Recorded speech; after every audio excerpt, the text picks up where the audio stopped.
determines how much water you actually capturing. We're going to be able to tell that right now.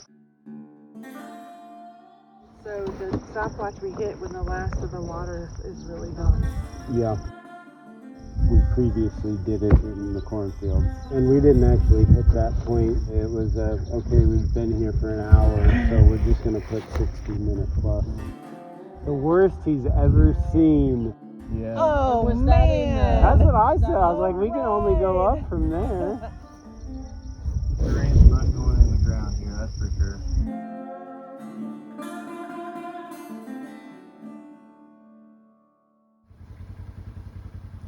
So hour and a half later, it is lower and it's getting to the point where the calves are having a hard time reaching it. 103 today. So, and it's not, is it coming up? With our question around the catastrophe meter, it almost feels like the person out here has to have like a alert button. I appreciate that, Brian, and I'm suggesting we're definitely there. And the water going dry on us was really scary because at first we didn't know if it was the underground pool being empty. You know, that's everyone's first panic. Because at that point, Yeah. there's nothing you can do. Yeah. We're bringing a new paradigm to this landscape, but we're still stuck with the old infrastructure. I would say it was dire for a good 6 weeks. Water points just not keeping up with the demand. The cows are drinking a lot more water when it's 105 degrees. How dry and arid it is out here definitely adds to that. At one point we had to split the herd in half so that half of the herd was at a different water point. We had a lot of days over 100, but in my experience in Kansas, that's not unusual, at least these days. Do you know what else Dan Phelps learned and revealed in the land planning workshop? Wallace County, Kansas, like in 1850, say, had the most surface water available of any county in Kansas. What?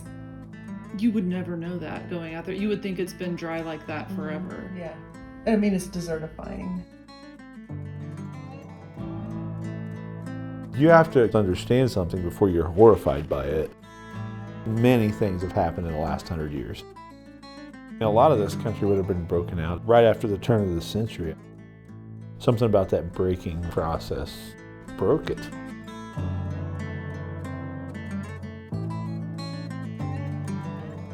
You've had a lot of really big operators move into Western Kansas, dairies, hog and cattle CAFOs, confined feeding.